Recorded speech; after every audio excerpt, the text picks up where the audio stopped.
Um, and I'm really grateful today to have with us Jamila Bukai from Election SOS. There she is.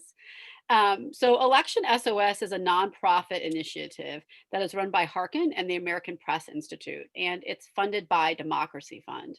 Today's session with Election SOS is to talk about scenario planning ahead of the elections, which are coming up so darn fast. We got just a couple weeks left, and we want to help you today talk through different things that you should be aware of, different things that you might be able to plan for, different things that you might want to think about how you're planning for, and talk about how you might also be able to start adjusting your coverage right now, today, and extending into the post-election season so that you are serving your audience as best you possibly can. So just a couple of ground rules before we jump in and get started. We had about 50 people sign up today. We're expecting anywhere from 20 to 30 to join. So we welcome you all to drop your introductions in the chat. You can feel free to leave your video on if you're comfortable. You can turn it off if you want to speed up your connection. That's totally fine. We don't expect you to have to be on video if you don't want. We will be recording today's session. As you see, it's already being recorded. If at any time, especially when we're doing Q&A, you want to talk about a topic that's sensitive, or you want to ask a question of Jamila or the group that you just don't want recorded, just note that. Say, hi, I'm Stephanie, I'm going to ask a question, but I prefer it not to be recorded. Joe Amditas, who is our behind the scenes tech guru, there he is, will stop the recording so that you can do that. Otherwise, we are going to record the session and share it back with you afterward. We will also share all of Jamila's slides. So feel free to take notes, but we're going to share those slides, and we will also be dropping quite a few links in the chat. We're going to do about 20 minutes of presentation, then we're going to go into Q&A and group discussion. Please feel free to drop any questions that you have at any time into the chat. Let's keep that as active as we can, and I'll interrupt Jamila as needed to toss your burning immediate questions to her, and then we'll go into group Q&A after she's done speaking. So I think that's it. So with that, I'll hand it over to Jamila, and welcome. Well, thank you so much for that introduction, and Joe, thank you so much for handling all of the logistics for the seminar, not seminar, I wish it were a seminar, but webinar. And thank you all so much for committing another hour of your day to being on Zoom. I really hope this will be worthwhile. As Stephanie said, I'm here on behalf of Election SOS, which is an initiative to give journalists support and critical information as they cover this election, which we're already in the midst of. So I'm going to start, as Stephanie said, with a 15 to 20 minutes of talking you through the our work in scenario planning, and you can feel free to drop questions to me. We will have time for Q&A, and we will have time for discussion. So with that, I'm going to share my screen with y'all and get us going.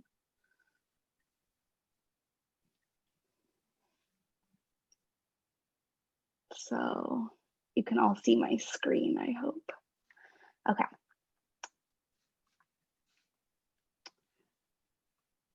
So recently we were on a call with a lot of news organizations and election experts, ranging from constitutional law professors to bureaucrats, lawyers, security experts, and they were all freaking out, but the journalists were not freaking out. Ben Smith, columnist for the New York Times, recently wrote, not so recently, but in August, I think, the nerds are freaking out. So in our role as bridge between the nerds and journalists, Election SOS is saying to journalists, please listen to the nerds. Start freaking out. The election is already happening. More than 35 million people have already voted. November 3rd is not election day. It is the last day of voting. And we need to adjust our coverage and our thinking accordingly. And notice I said it's the last day of voting, not the last day of the election, because everything we're being told is that the election's going to last much longer than election night. Um, it might last for days. It might last for weeks. Just in New York, where I live, we saw with the primary that many races took weeks to resolve. Now, this is not because there's some flaw in our system or because there are bad actors. It is because we're in a pandemic. And even in normal times, it takes a while to count votes and to verify them when we have an election that's really thousands of elections being run in each county across the country and then in each state, and then all feed together into our national election. We've had the luxury of in other years of results being clear relatively early on that outlets feel comfortable calling them, and then we transmit that to our audiences. But the results actually are in fact never decided on election night. It's just our projection, as you probably all know, being reporters, of what we think the results are likely to be. But this time, without that clarity, there is going to be a period of ambiguity, and there's going to be a period of doubt. And the actual danger, rather than voter fraud or massive harms being done to the process, is the perception that the process has gone wrong. It's politicians, other bad actors, sowing doubt onto the integrity of the election in this period of not knowing, saying, oh, well, so-and-so was leading on election night, and now 4 days later, this other person's leading. Something must have gone wrong. That is probably not the case. It's just the case that counting is taking longer. So this period of ambiguity, when bad actors can sow doubts, is going to create a lot of anxiety for audiences.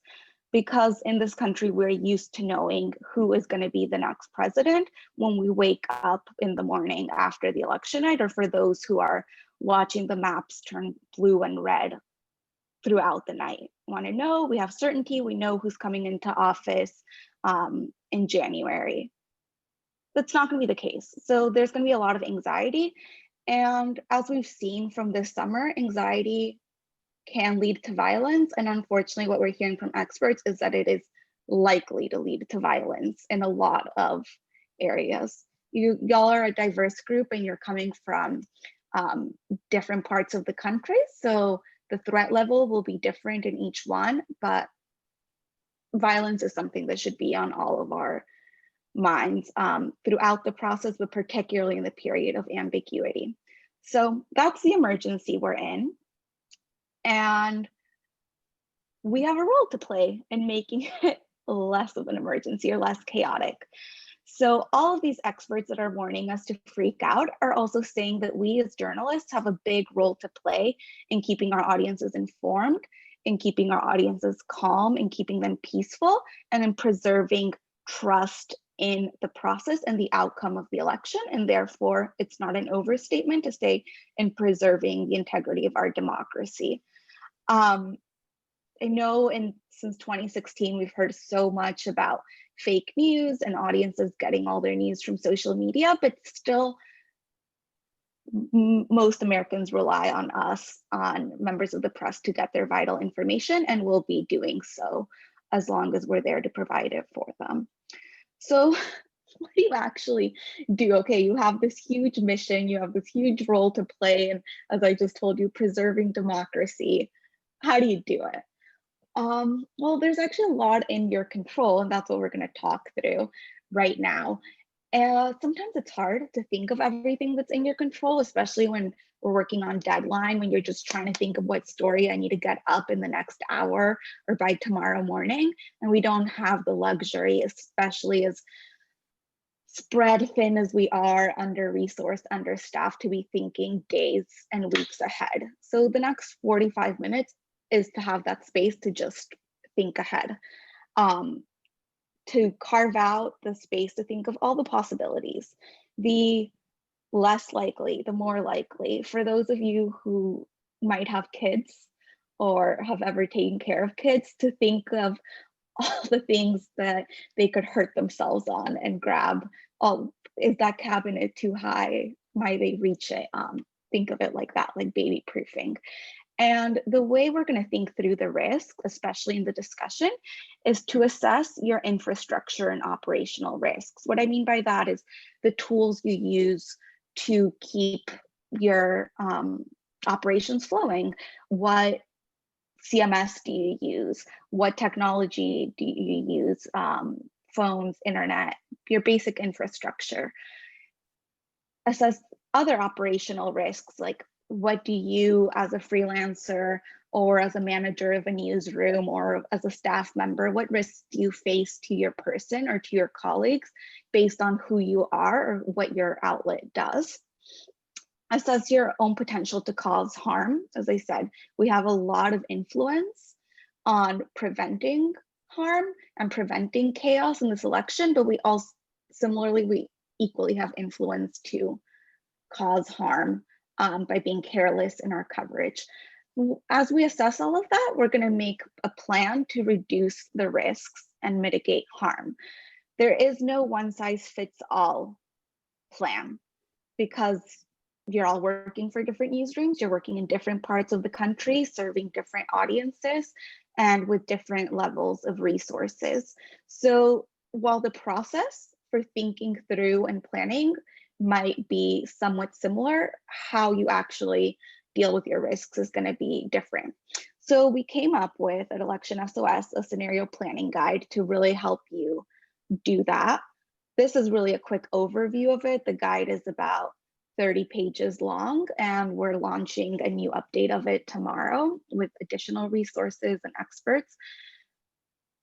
And I really encourage you, not just because we put it together, but to use this or something like this as a starting point, to download it, make it yours, fill it out, adapt it, start using it. And as you see changes, adapt it again.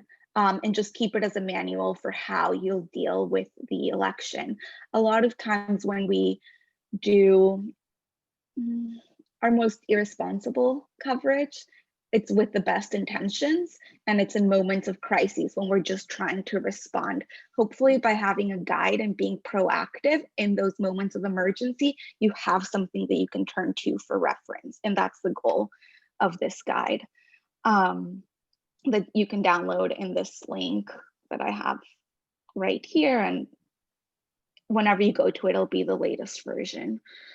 So the guide, we have it structured in 3 ways, which is protecting your staff and yourself from harm, which goes with what I talked about, assessing your infrastructure and operational risks. So planning for all of the possible threats that could happen to you from bad actors or unintentionally, like what happens if the power goes out, if your CMS crashes, what will you do?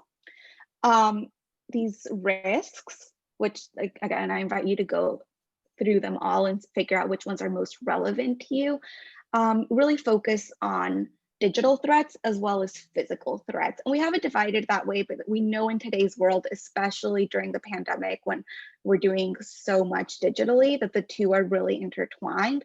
And that if you get harassed online, if you're doxxed online, that can also cause physical harm through just causing you emotional and mental distress to translating into a real threat, not a real threat, but a physical threat from someone. But yeah, so this is one way to start thinking about it. The digital threats and physical threats to your infrastructure, to your operations, and through your to your person.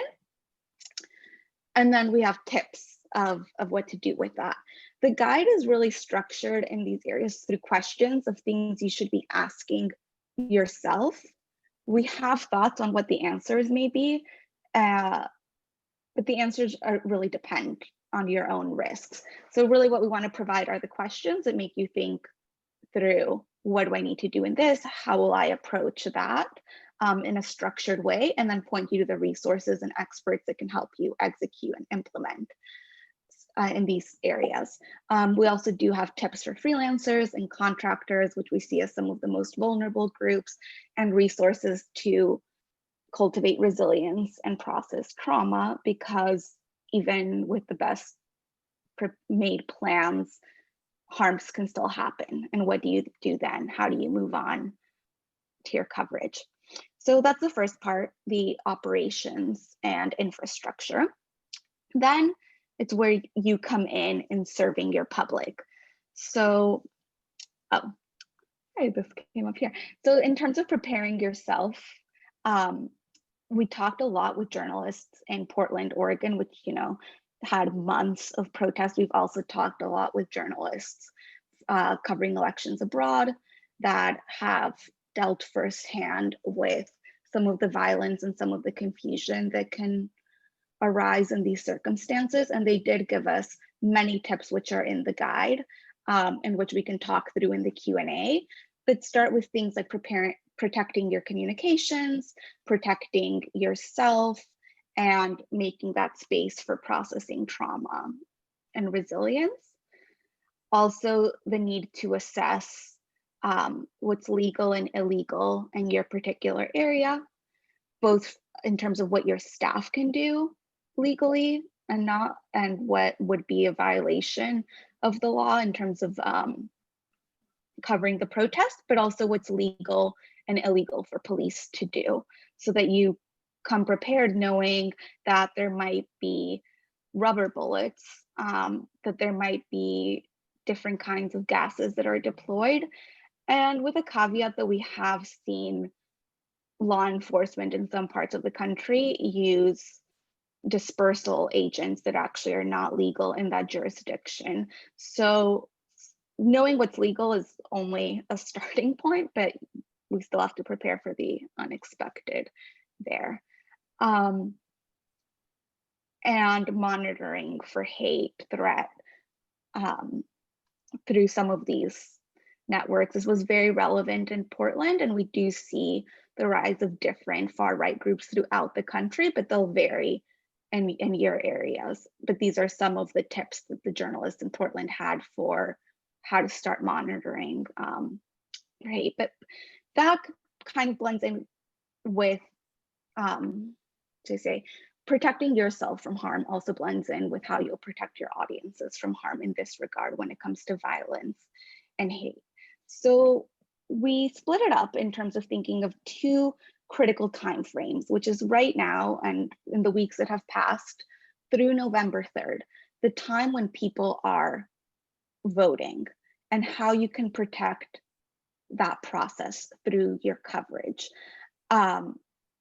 As I mentioned at the beginning of this, there are many elections happening, which we're covering as one election, and people are voting right now in a variety of ways, whether it's by mail, and by mail, whether they're using USPS to send in their ballot, or whether they're dropping it off at a drop box, whether they're voting early. I know, for example, we've seen the massive turnout in Georgia and in Texas for early voting. Early voting's not going to start in New York until the 24th. So everywhere is at different stages, or voting on November 3rd, which still a lot of people are going to do.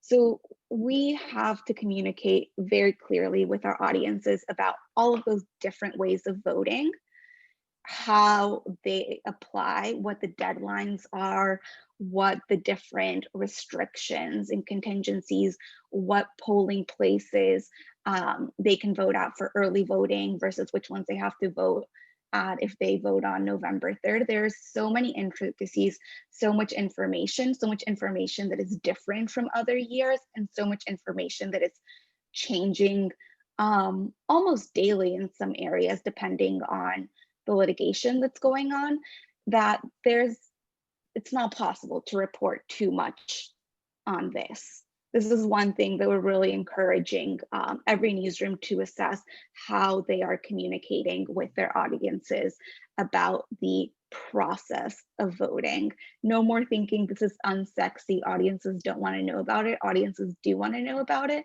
And while some Board of Election websites are very user friendly and easy to access, some, and more than some, are a mess. So we're hoping the journalists will make sense of that mess and have democracy boxes, election boxes, and keep repeating these messages to voters on a daily basis from now through November 3rd. As part of that process, we're also want journalists to think through what might be instances of voter suppression and intimidation and think through how to report them. One thing we've heard from a lot of experts is that by just immediately reporting on what may be individual instances of voter suppression, such as long lines or last minute changes in polling places, depending on how we frame that, that could unintentionally actually suppress the vote. And that's the last thing we want to be doing. That's a way in which we can be creating harm rather than mitigating it. So these are things to be aware of. And in order to keep planning for how you're going to help your audiences understand the processes of voting and how things might play out, we need to also be engaged with our audiences. We need to be responsive to their questions. And through that engagement, we can also surface some risks that we may not have thought of that they're facing. So this is just like a quick overview. There's a lot of questions that we encourage you to think through and that we're going to think through in the discussion part of how through your coverage you can protect the process of voting. The process that starts after voting is getting the results. As I said, the results won't be decided on November 3rd, and that is actually not new.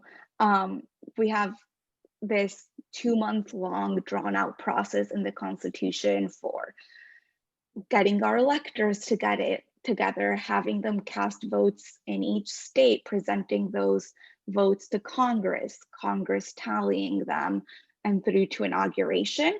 But usually that seems just like an afterthought or a procedural gloss. And we think that we already know everything by the night that the election ends. And that's, again, not going to be the case today. So as you look to protect the results and the integrity of the election and people's trust in it, there are things you can start doing right now, even ahead of November 3rd.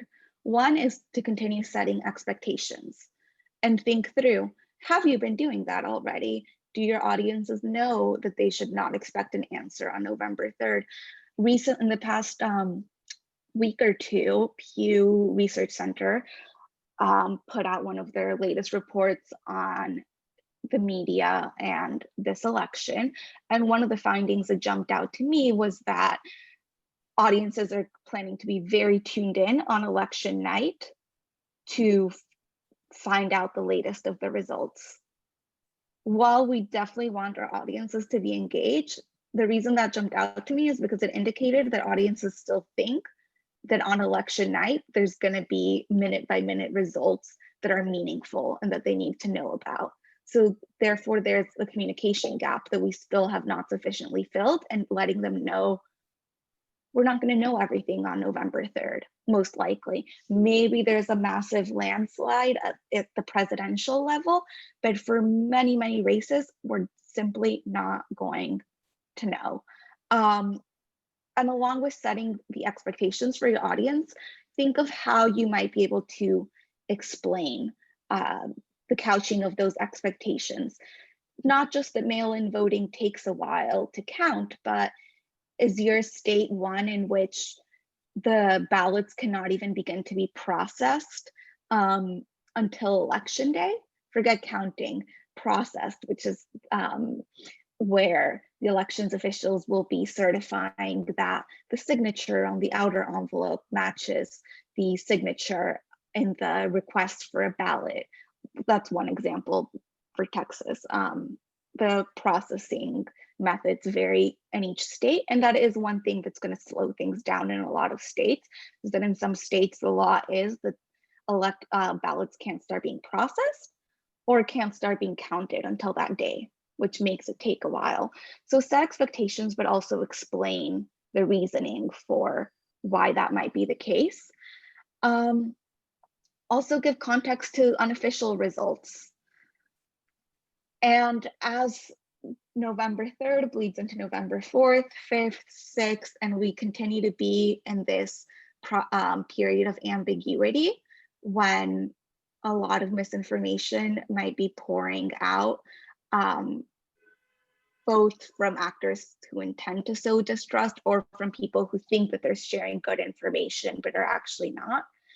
And our job is to dispel that quickly, lead with the truth, really assess how your coverage of misinformation might amplify it, and do what it takes to not amplify it. So it's all about being mindful, critical, planning right now when there is a lull. Let's take today when hopefully there's not going to be any breaking news or news crisis until tomorrow night in the debate, to start making some of these plans that you can turn to when the unexpected inevitably happens. So those are the three parts to recap. Looking at how you can protect your staff and your infrastructure from harm, and then looking at how you can protect the public and the process in the period of now through November 3rd by by providing information about the administration and procedures of the election, and then how you can protect faith in the results by mitigating the harm of misinformation, dispelling it, having verified information ready to go, and being very clear with your audiences about what to expect and keeping them in the loop. So what I want you to leave today with is to know that you definitely have power. Even if you're in a small newsroom, even if you're a freelancer, even if you just started working, or even if you're running a big newsroom and you feel overwhelmed, you have power and you can wield it consciously by thinking through your coverage and thinking through your risks. Some things to think about in our coverage. We saw from 2016, suspense is great for ratings, it's great for clicks, but it's not great for the mental health of our audiences, for the mental health of our newsrooms, or for the health of the public, as such suspense and voids in information can lead to violence. So as you frame your coverage, think of what is useful to your public. What is information that they can act upon? What is the possible impact of the things that you will cover? I think oftentimes as journalists, we get a what we think is an important bit of information, and we feel a responsibility to just get it out and get it to people as quickly as possible and leave it up to them to make a decision with it. Well, I'd encourage us to take a step back, and before you press that publish button on your CMS or before you start typing it up, think through, is this going to encourage divisiveness? Might this make audiences feel disempowered? Might it make them feel anxious or fearful? And if so, how can you modify it to not necessarily give rise to those emotions? And throughout, starting now, but definitely in the aftermath, cover, but not just cover, confront any political figures' attempts to delegitimize the election, to sow doubt, to sow divisiveness. If there isn't a balance there in sides, don't try to create balance where there isn't. Just attack the information directly. And to recap, there's a lot that's in your control by having staff working on this from right now by being here. I mean, you clearly are interested if you're here right now through December and through January. This is a story that we're going to need to stay on through the inauguration and possibly maybe even after. Continue to set expectations with your audiences all the time. Repeat it through all the channels that you have in your coverage, in your social media. Set expectations, create avenues for their questions, and keep that going, keep it lively, keep it engaged, and update your information and your coverage based on that engagement.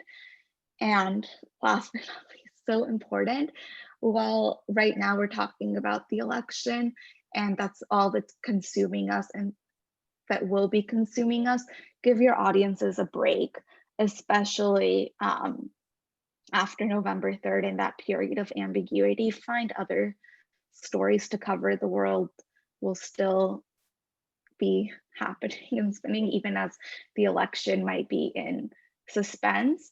So give them a break by focusing on positive things, on the history of voting, contextualizing the election so that you don't feel the need to cover every non-advance in how many precincts have reported or what seems like the next step in this race.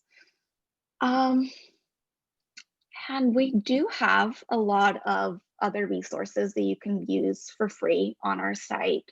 Videos, webinars, trainings that go deeper into any of these aspects, from everything that you need to do to protect yourself from doxing, to how to have resilient systems in place for your coverage, to infographics. It's all there for you to use. If there's any other resources that you'd like to have, we have a team dedicated to making those, spinning those up and getting them to you quickly and free. And that is what I have for now. So with that, I would love to open it up for questions and start actually digging into the meat of how we'll plan for your different scenarios. Great, thank you. So if anyone has questions, feel free to raise your hand in the participants menu, or we have a small enough group, you could actually just unmute yourself. And Yeah, I can also see everybody. If you turn your video on and you raise your actual hand, I'll be able to unmute you as well. I'm gonna go ahead and allow people to unmute themselves now. Okay, Raymond, go ahead. I'm gonna ask you to unmute and then you can start. We'll go to Virginia next. Yes. Has the government shared any plans on how they plan on dealing with like the militias coming out to the voting places with their guns out to intimidate people, including reporters? By that, do you mean the federal government, or are you talking about a specific state? Well, the federal government, specific states. I actually talked to someone who was a former FBI agent, and he gave me the impression that the government has no plans whatsoever to rein these people in. They just plan to let them freestyle.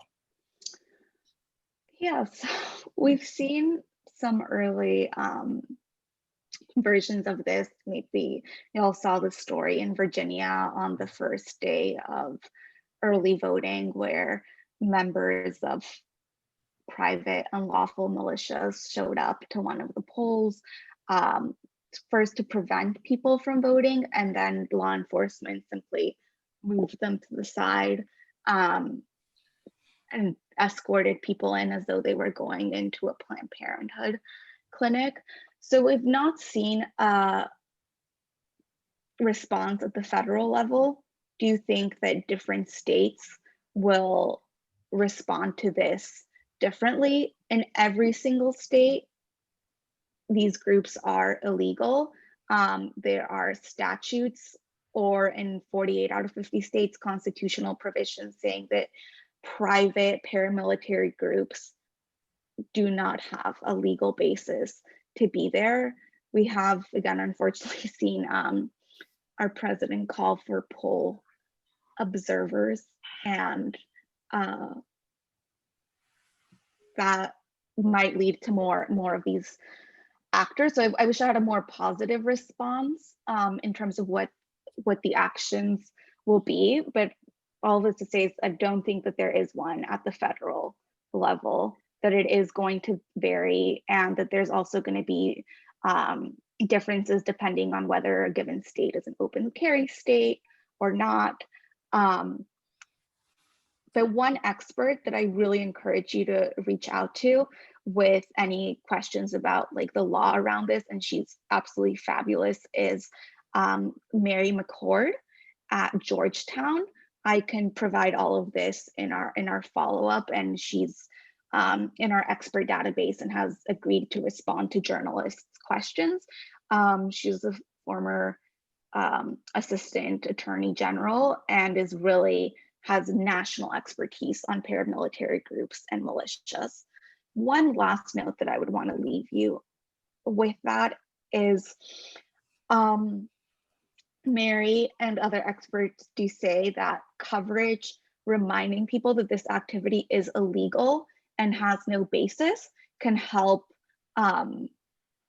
make it less likely. There are gung-ho groups that are going to go no matter what, but for some people that, you know, might just show up or come because that's happening, knowing that it is absolutely illegal can help prevent that. And also in the coverage of framing it, making that very clear. Don't use the term militia as though they have some basis in the Second Amendment. Use terms like unlawful militia, always couch it as like unlawful, illegal, or private paramilitary group, so that they are not legitimized. Awesome. Thank Virginia, go ahead. And we do. She said Tyler in the chat wants to clarify real quickly. What specifically did you say is illegal in 48 of 50 states? Militias. Having these self-deployed and self-activated militias. Gotcha. Really, what are the militias that were referred to in the Constitution nowadays are the National Guard, and they're under the command of the state. All of these groups that are armed, that say whether they're deploying to the border or to a polling station or to the state capitol in Michigan, are illegal and have no constitutional basis. Okay, cool. Virginia, go ahead. Yeah, just to blunt the risk of anyone who is not an election official, calling the race early, I was thinking that I should lock down my Facebook page, my site's Facebook page, to comments. And I'm wondering if anybody else has considered that, and how early you're going to be locking down your Facebook pages. You guys can feel free to unmute yourself if you'd like to respond to Virginia's question. This seems to be one for the whole group. Any other publishers are considering doing that, feel free to unmute and say your piece. If no one unmutes, then feel free, Jamila, if you've heard of anybody taking similar policies or approaches. Maureen, it seems like you wanted to chime in. I hadn't thought of that, but I think that's a great idea. And it's easy to do and it's easy to undo once we're further along. I know that NJ.com put out a kind of a series, I cut it out of, what to expect on the different days. And actually December 14th is the final telling day. So, that's quite a long time. That's 6 weeks from election day.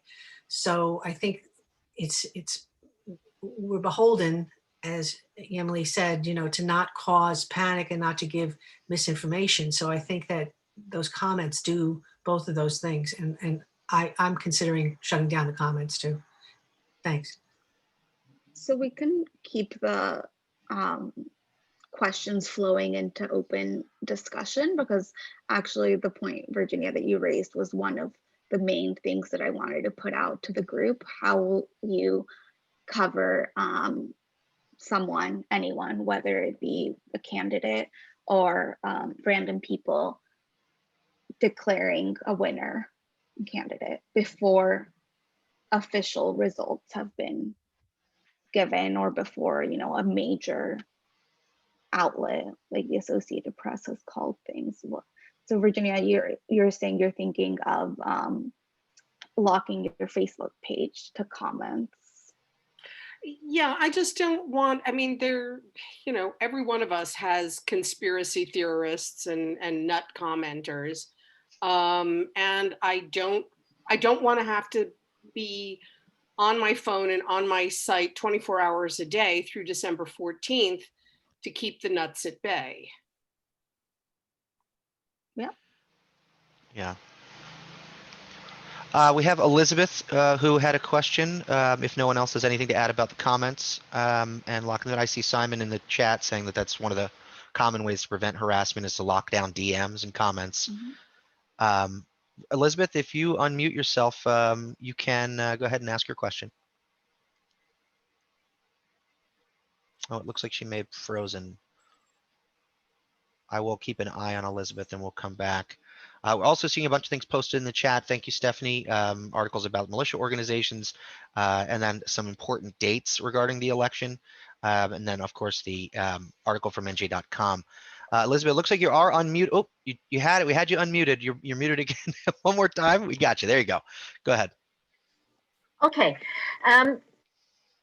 Two things. I'm an election observer, although a journalist by profession.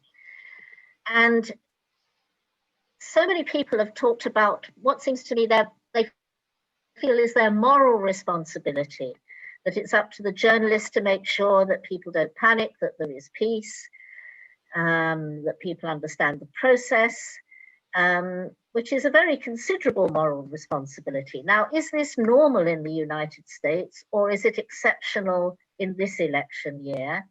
And is it weighing on people? Is it feeling burdensome? And the other thing I wanted to ask, I can see physical attacks on journalists happen. I can't see what's happening, for instance, on social media. Are any of you experiencing trolling and various sorts of pressure and persecution on social media? Feel free to chime in, anybody. You should be able to unmute yourself if you'd like to respond to Elizabeth's query.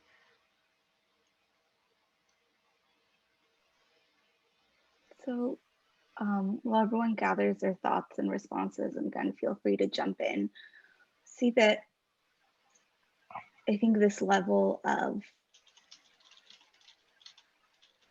awareness, certainly having these kind of workshop scenario planning, is something that seems unique to this year, but perhaps should not be.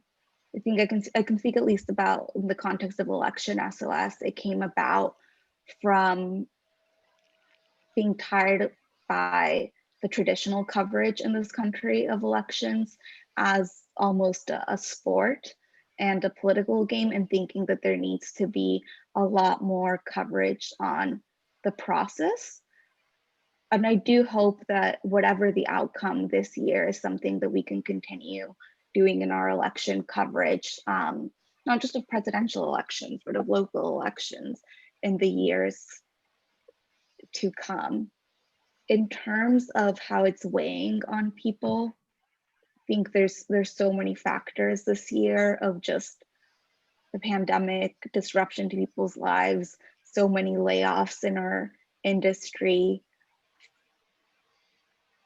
verbal and physical attacks on the press that are all combining to make it very exhausting to do this work, in addition to the sense of responsibility and obligation to please everyone who's working on covering this and who in your newsrooms, please speak up. And then in terms of attacks, we've had a series, and the series is continuing this week through next, of workshops on online harassment, both how to recognize it, how to prevent it, how to cope with it for journalists with different partner organizations that work in this space. And across the board, we've had so many stories of journalists getting these attacks.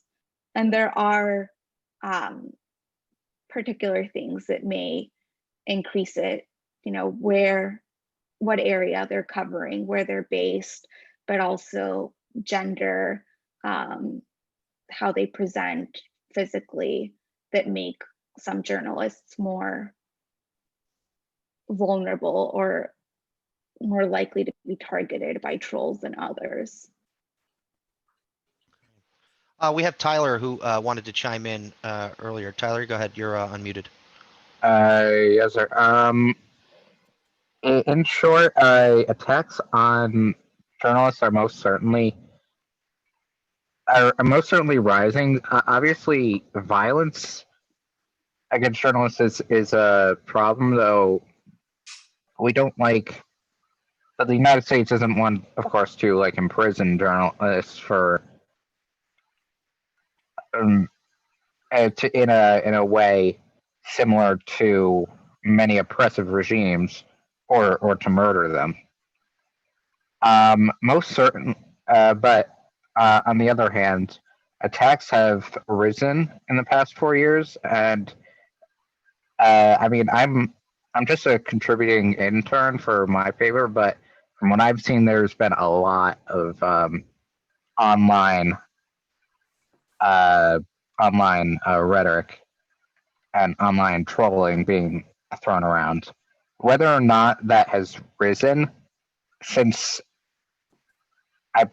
it seems to have risen since 2016, but whether or not that has risen now that the election is upon us is something I am not sure about. Thank you, Tyler. Appreciate it. I'm going to mute you again. Maureen, you were unmuted before, and then after that we have Julie. Hi. We have a lot of political signs in the neighborhood where I live, but only signs about voting and stuff from my lawn were removed, thrown about in the streets, and our front door was stink bombed.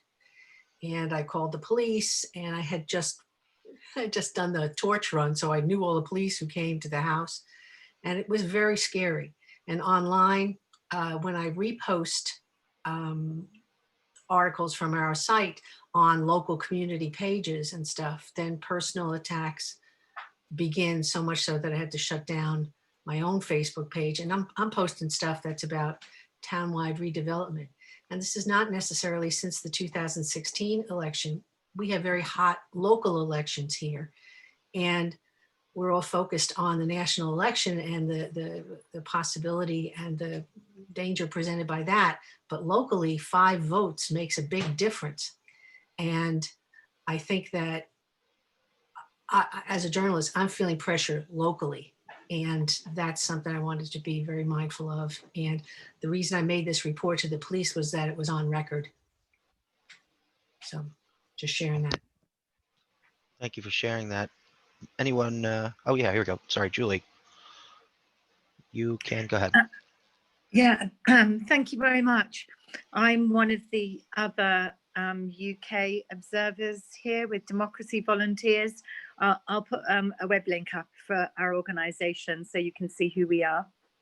And I wanted to ask a question about trade unions. So, you know, are the journalists, are you in trade unions? What is your trade union doing about this? Is your centre, your media centre, working with trade unions? I mean, at a global level, we've got historic attacks on freedom of press, terrible attacks on journalists all across the world. And I suppose one didn't expect it ever to come to this in America. So this is a very eye-opening seminar, and I really appreciate what you're doing. And then I have maybe another question, which is we've been doing media monitoring in different states, just local media, but also some national media for the past couple of weeks. And it's been very difficult to find any stories about the election. And I've been really surprised. I kind of expected there to be, you know, headlines in every edition that would be about the election, and that hasn't been the case. So do you as a sector as professionals have to somehow persuade your editors, your publishers, that these stories have to be like top headlines.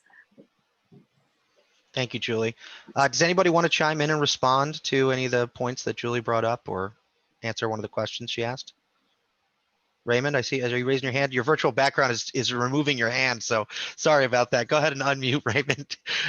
Yeah, unfortunately, I'm not having the same problem, but I've talked to some of my colleagues, and unfortunately, Donald Trump continues to be, and I'm not being partisan, I'm just saying, Donald Trump continues to drive the news more so than the election, and his continued behaviors seems to drive the news more than the election in certain markets. And then it's also competing with COVID-19. So the election is sometimes third, fourth, or fifth, and depending on what market you're in.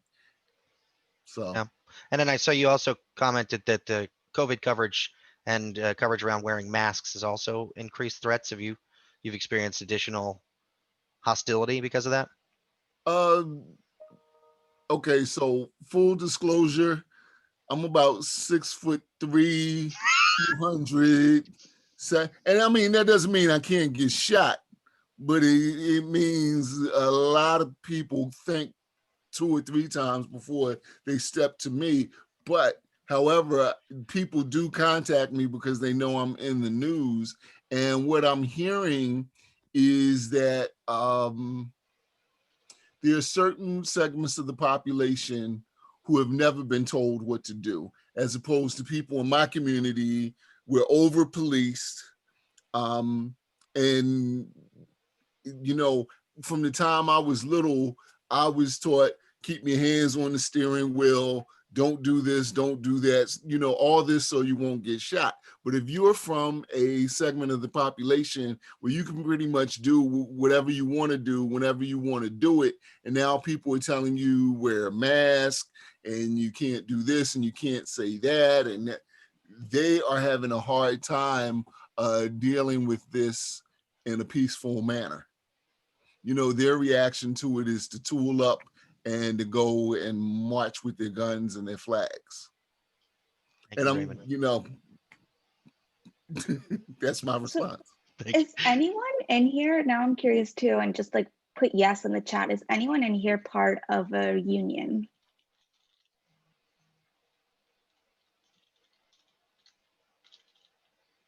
I'm not seeing any answers. Of any union? A press union, a journalist union. We got Greg. Greg, you can unmute yourself and speak a little bit if you want. I didn't quite hear her question. I think it was, does anyone here belong to a Press union or trade union Yeah. regarding journalism?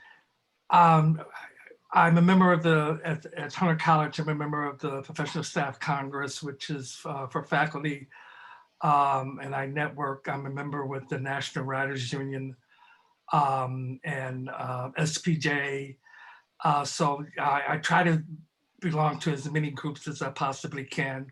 By that I mean that I can actually interact with and stuff. And so am I answering your question about what you were? Yeah, it's Julie's first question, and I wanted to respond to that and highlight some things about it, which is, as we can see from this group, there are not many members of unions, even within people working in newsrooms. There are a lot of professional organizations like SPJ, NABJ, and HJ, all of these alphabet soup organizations that offer perks but do not have the same protections that a union that allows you to negotiate for contracts and rights offers. So on that basis, we're not only seeing a lot of staff journalists be at risk, but also a lot of freelancer journalists that don't have a newsroom or a union or any sort of protections. And another thing that we're seeing is some newsrooms outsource more of this risky violence coverage. Like this was something that was very prevalent in Portland, to freelancers that, you know, need to pay their rent, but also are going to have less access to helmets and protective gear.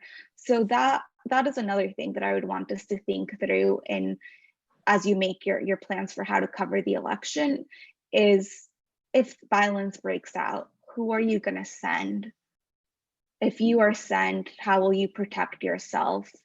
And how can you work with others to stay safe?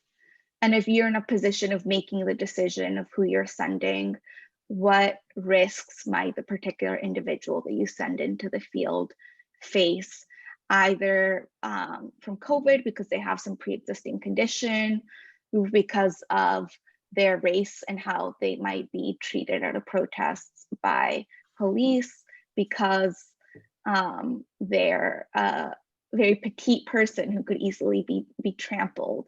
And not think if someone faces increased risks, don't put them there, but do talk with your journalists about how who they are might place them at greater risk and make a plan to deal with that.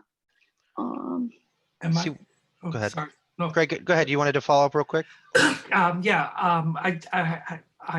noticed that there are, particularly because I live in Jersey City and then I work in New York City, I noticed that a lot of freelance journalists or community journalists, a lot of them are not as savvy as they should be about how to deal with, I'm going to call it, menacing and hostility in the neighborhoods or areas they have to go. And you know, I try to pass on the information that I can, but there are freelance journalist groups in the metro area who are pretty savvy about this. Like when I go out just to take pictures of something, well, this is a better example, I'll make this quick. When I'm on the subways taking pictures or trying to interview people, I have the, what I'm gonna call them, this is not the official title, the NYPD guidelines for taking pictures on subways, because I've been stopped, harassed, pulled over on my bicycle and stuff. And so for me, I'm sort of primed for this, but I can understand that there are other people who have never encountered this, that it might be freaky, but I think they have to do more to learn how to, well, this is what we're discussing here. If the word gets out to enough people, this is great. But I think it's responsible on them to be a whole lot more savvy about what's going on in the streets and how they're supposed to protect themselves. I have direct contact with the New York Civil Liberties Union. They've bailed me out of, they've come to my rescue with different stuff. I would check in with the NYCLU. Anyway, I'm talking too much, but there are ways to, people could do a whole lot better job of protecting themselves and being prepared for what's out there now and what might be coming later. Yeah, being self-aware is key. And knowing how you're operating in the world and also how your coverage is affecting it. Greg, you mentioned that you've tried to pass this along to others. So one thing that I encourage y'all to think about, I know that many of you came here through the Center for Cooperative Media and are based in New Jersey. I know others are based in other parts of the country, but to the extent that it's practical, consider having a, not quite a support group, but a chat group where you can share strategies with each other. You know, often we, as journalists, we have this competitive instinct and drive, but this is really a place where we can be supportive and share ideas, share what might be working for your newsroom or what went really well. Like Virginia, you shared about shutting down your page, or Maureen about the unfortunate attack that you faced on your home. And by having that space, might be able to come up with solutions that none of us would be able to think of on our own. Yeah, Um, I'll just say to that, and I believe Stephanie can add more here, but this is exactly the kind of thing we've been talking about. Not only do we maintain an email listserv for New Jersey news publishers and reporters and editors, but we're also trying to find ways to make ourselves available in the lead up to and in after the election. And I'll let Stephanie go ahead and just give a little more about that before we move on to Maureen and Max, who also had something to add. Yeah, no, there's not really not much more to add. Just that, we want to hear from you as to what could be useful, and know that we're here to help in any possible way that we can, whether that be providing a secure form of, communication to help you get set up, to talk to each other, to talk to us, providing resources like this webinar. We want to continue to do that. So as you come up against roadblocks, include us so that we can help you. All right. Yeah, Maureen, I don't know. I saw you post in the chat. I wasn't sure if you had anything else to add. If you're good, we'll move on to Max. Max Wheeler had his hand up. Max? Oh, Max, I think you may have the wrong audio input because I cannot hear you.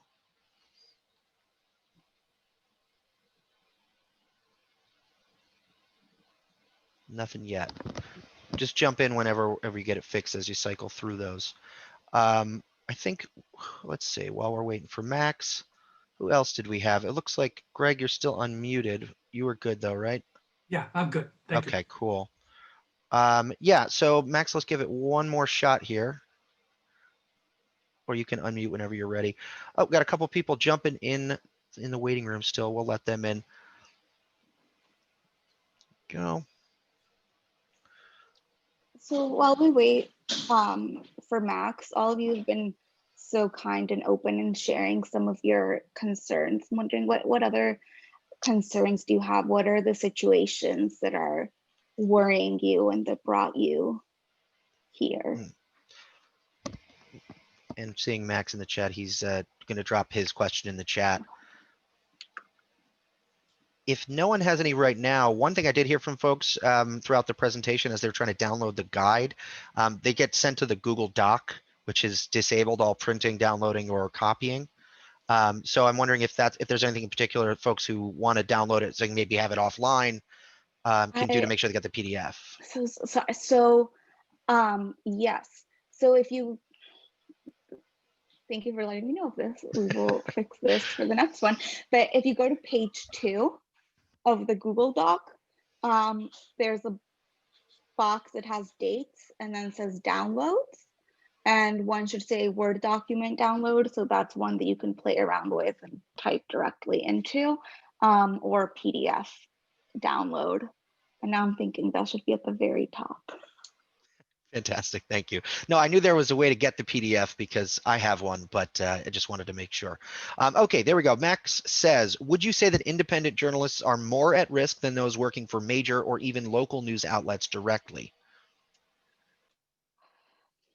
I think yes and no. So I'll start with the no, in that I think as an independent journalist, you in a way have more control over what you cover.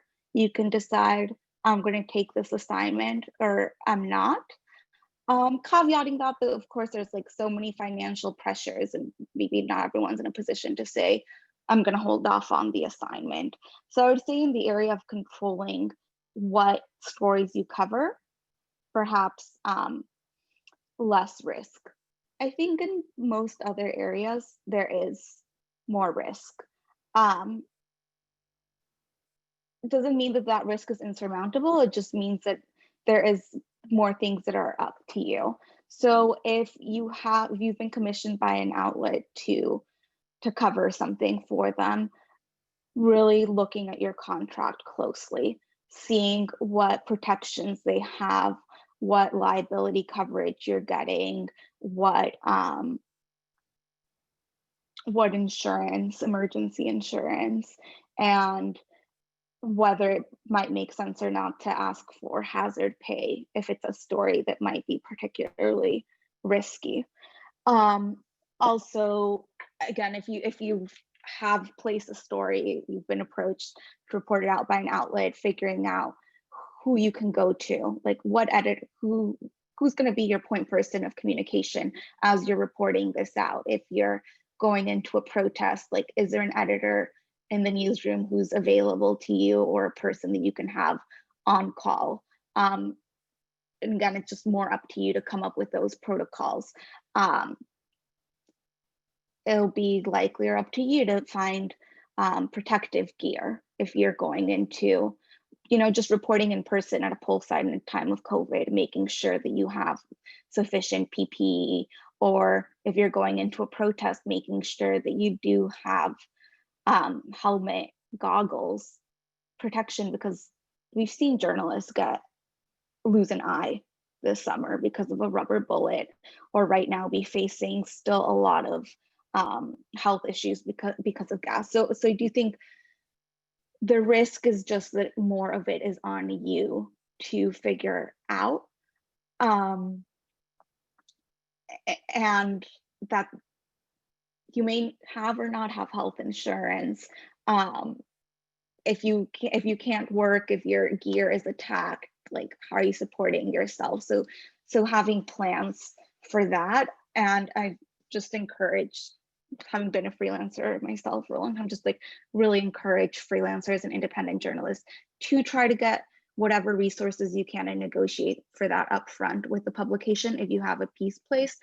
If you don't have a piece placed and are going out and then trying to land it later, have some sort of infrastructure set up with other colleagues, have a buddy system if you can. If you can't have a buddy system, have a friend or someone who is going to be watching out for you, who's going to be answering their phone in case you get arrested. Just like, so much of that planning is on you. I think for people that are in staff at organizations, there's still risk.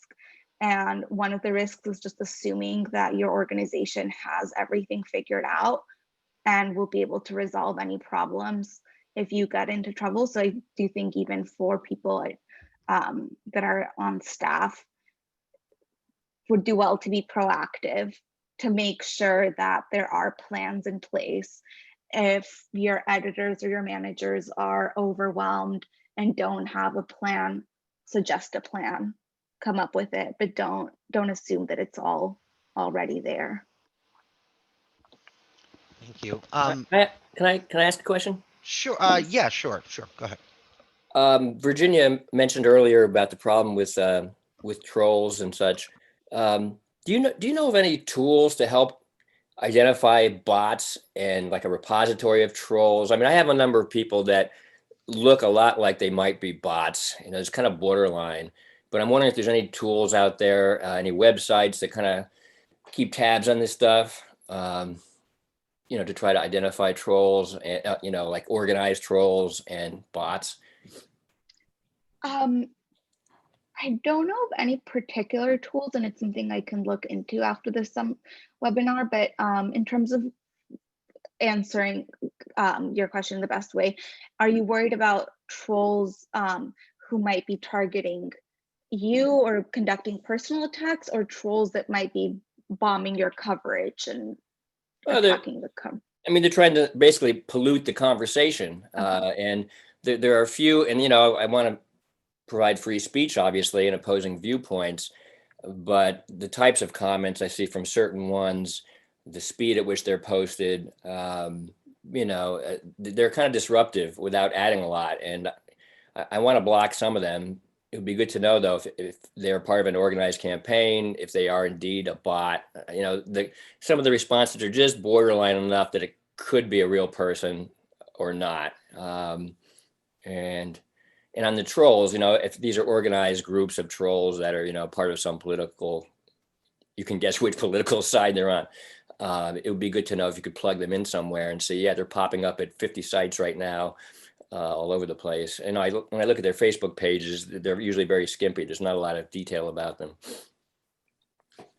Yeah, so I'll look into tools and what researchers are saying on this. But one starting point is that if a conversation or comments on a particular post are getting too chaotic and are not adding value, disable them. Really think through, like, what are you getting out of keeping these open?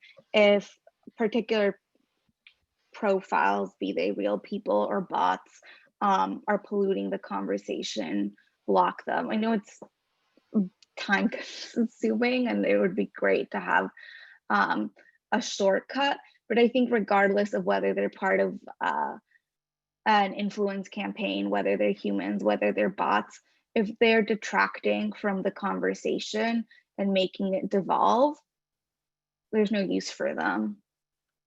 Block them. I just posted 2 tools in the chat, online tools that will analyze the tweets of a particular account and give you a score. I can't obviously verify or vouch how reliable they are. I only used it to check all of our accounts because I wanted to see what scores we got. It turns out we're only like 13% bot, which is nice because I actually do use an auto posting thing for one of our accounts, but check those out. I did want to bring up and highlight a comment that Jackie Lieberman had made, because I know the original question was from Jamila was, what are we worried about? And Jackie says, obviously there's no way to know when and where this will happen, but she's worried about shootings. And I wonder if you could speak a little bit about that. If anyone else wants to chime in about their, experience with that. Jamila? Yeah, thank you for that. I think that's something that most of us have on our minds and hesitate to say, but so thank you for saying it. I think on the personal level, I'm really glad that Stephanie mentioned this app, Delete Me, and I'll send links to that. But I really encourage everyone to get as much of your personal information offline as you can that doesn't need to be there for conducting your work, like especially your addresses. If you have kids, any information about your kids, you can unsubscribe manually from a lot of these data brokers like Been Verified and White Pages, but you can also pay if you for a service like Delete Me to just keep you off of all of those. So that's one level of safety, I guess, when I'm thinking about our homes. Also, any account, whether it's your Instagram or Facebook, where you're sharing information about your routines, if you happen to be a jogger and you go on like your morning jog and post about it or about your kids, keep that private and know who has access to it. And like, I'm not going to tell journalists take everything offline, because we need to be online to do our work and we need to have some accounts that are public. But cleaning that up, be very familiar with the laws around open carry or weapons in your state. Not that that can prevent everything. Obviously, there's unfortunately shootings where there shouldn't be. I can pass around a resource to be for those who want to be familiar with different kinds of small arms to recognize them. And I would encourage that anyone who's at a protest or anything that might turn violent to be very self-aware, have a buddy, have emergency contacts who you can reach, and get out if you see things really devolving into that. I wish it could be more helpful. I think so I grew up in Mexico City, and even though guns are illegal in Mexico, there are a lot, and there's a lot of gun crime, different than the kind of violence we have in the US. But I have actually been held up at gunpoint a couple of times in my life, and I would just say that if someone has like a weapon towards you, just get out, go away. There's nothing. There will be other stories. There will be other journalists. Like, there's nothing that's worth your life. That's Wow. my opinion. Thank you. Thank you for sharing that. I do want to make sure point out we see in the chat there's a conversation going on about a possible webinar with a lawyer or an attorney to discuss some of these issues, and it seems like some of you would be interested in something like that. So if you are, obviously keep an eye out. We're gonna. Yeah, we can try to set that up. I've been talking a little bit with SPJ about having Jennifer Borg, who I think many of you in New Jersey know is a excellent media attorney, used to be with The Record, to see maybe if she might be willing to join us, and at least just, she can't give legal advice during webinars like this, but she can, she can talk about the law that exists in terms of protections for journalists, things related to elections and polling places. We can talk through some things like that if you're interested. Yeah, also, I would encourage you to check out the Lawyers Committee for the Freedom of the Press. Again, we'll also send that in the follow-up, but they have a lot of useful 1 to 2 page guides on what's legal to do at polling stations, what's not legal, what's legal to do at protests, and what's not, that is just a useful overview to start out with. Yeah, they're very accessible. And then Jackie, to what you said about the shootings in all of these places, it's just like such a real risk, and it's something that unfortunately I think journalists in every part of this country have to just know that no community is immune from having this type of violence break out. There is no, in terms of our coverage, like no matter whether we're covering schools or local government or whatnot, can always unfortunately be pulled in to have to report on some horrible massacre, and I hope it does not happen, but it is a reality that we face. Another place that has really great resources for covering violence, but also dealing with it as a journalist, is the DART Center for Journalism and Trauma. And they have so many resources, but also the gentleman who runs it, Bruce Shapiro, is very good on giving one-on-one advice, particularly in that area. Thank you. Let's see. Does anybody else have anything else or any on this particular topic, or do you have other questions or concerns that you'd like to talk about? We do have about 10 minutes left, so we have time for maybe 1 or 2 more. If you'd like to use the participants menu option to raise your hand, or you can just unmute yourself and speak, or wave at me if you have your video on, and I'll acknowledge you, provided your background doesn't obscure your hand. Okay. I'm not hearing any. Is there anything else you wanted to cover, Jamila, before we go? I know we're going to put your resources again. I just bring up one other thing. I think, like, to Jamila's presentation earlier, where we talked about the power that we have as journalists to reduce harm and to calm people. I just wanted to give that another plug, because how we are structuring our headlines to not dissuade voting, to not make it seem like a reality TV show or a horse race, but we have such power to actually provide some calm and facts. And I just wanted to just give that one more plug too, thinking about your coverage starting right now and things that you can continue doing. And there were some excellent things that were dropped in the chat that Village Green has done, that My Verona and Jay have done. There's a plethora of articles that you could do, and we can help you do, to provide facts and to keep a sense of that there is a process, there's a democratic process, and here's how it will work, especially here. I also noted earlier in the chat that I correspond with NJ Spotlight via email earlier.